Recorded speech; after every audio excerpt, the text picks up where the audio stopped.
So what's up sa inyo mga paps? Ang video natin today is maglalagay tayo ng tire sealant sa gulong.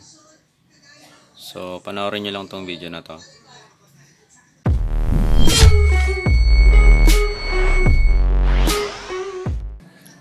So yun mga paps, bumili tayo ng tire sealant. Ang brand nya is Last or Lux. Hindi ko alam yung basa dyan. So pwede siya sa mga kahit anong all kinds of tires. Then may instruction naman dito. Iba lang yung language. Then meron siyang amount kung gaano karaming ilalagay mo. So meron dito for bicycle 100 to 200 ml. Tapos yung sa motorcycle is 200 to 400 ml. Tapos yung pang sasakyan 400 to 700 ml. Tapos yung pang truck is 700 to 1000 ml. So yung nabili natin is 500 ml. So sa isang 500 ml dalawang gulong na yung malalagyan natin. So 200 ml to 400. So bali dalawang gulong kasi 500 ml to.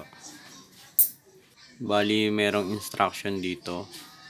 Iba lang yung language. Pero kung titignan mo naman yung sa picture niya is yung gulong, tapos yung tire sealant, iangat mo yung takip, then lalagay mo siya sa gulong. Then yung pang-apat is papaikutin mo yung gulong para mag-circulate yung solution or yung liquid na to, yung tire sealant. Then sabi shake muna natin before use. So shake lang natin after ilang minute. Then yung laman niya is hanggang dito sa guhit. So mga dito sa gitna nun. Dito sa gitna natin mabawasan. So bago natin ilagay, para malagay natin siya, kailangan natin tanggalin yung pito. So kung wala kayong pantanggal, yung binili nyong tire sealant, itong auto seal, meron siyang improvise na pangtanggal. So yung pinakatakip niya is napansin ko meron siyang nakapormang pangtanggal ng pito. So testingin natin kung matatanggal.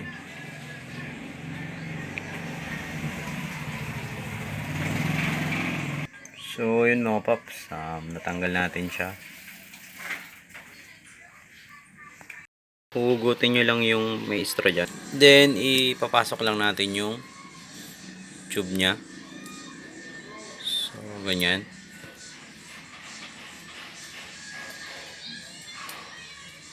Then mga kalahati nyan.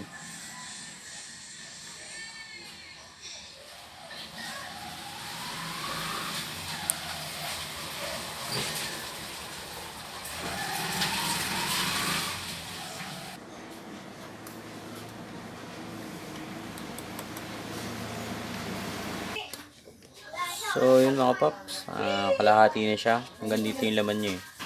So nakalahati na natin. Pagkatapos pwede na natin ibalik yung pito.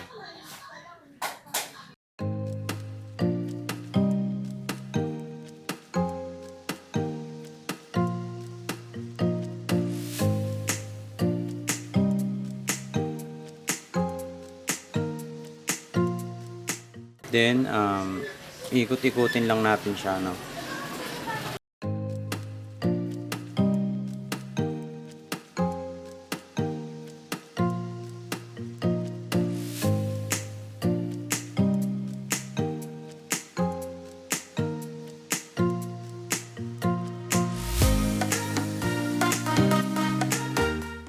Then after nating mapa-circulate yung nilagay nating tire sealant is papakargahan na natin siya ng hangin. So pupunta muna ako sa Petron, papahangin ako muna yung gulong. So balikan ko kayo mga paps. Then ayun mga paps, napahangin na natin siya. Then pwede na natin siya ikabit sa motor natin. So yun mga paps, nakabit na natin yung tubeless natin na may tire sealant. Then siguro ito muna yung gagamitin ko. Bibigyan ko kayo ng feedback kung maganda ba yung yung tire sealant na nabili natin. So mga paps, first time kong gumamit ng tire sealant. So titingnan natin kung ano yung experience na tapos mabubutasan tayo, di ba? So maganda yung pangbiyahe-biyahe. So yun mga paps, testingin muna natin to ng mga ilang linggo. Then bibigyan ko kayo ng feedback kung okay ba yung merong tire sealant sa tubeless. So yan mga paps, hanggang dito na lang yung video natin. Kung nagustuhan nyo yung video natin, click yung thumbs up button dyan. Then kung bago ka pa lang dito sa ating channel, please click the subscribe button. Then pakiclick na rin yung notification bell button dyan para manonotify kayo sa mga next video natin. So hanggang dito na lang mga paps, maraming salamat. God bless, ride safe. Had no need to fight tonight.